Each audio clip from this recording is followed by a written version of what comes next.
Minash-shaytanir-rajim. Bismillahir-rahmanir-rahim.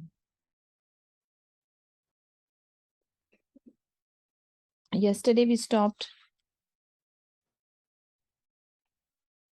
on his status, on Uthman radiyallahu anhu's status during Jahiliyyah,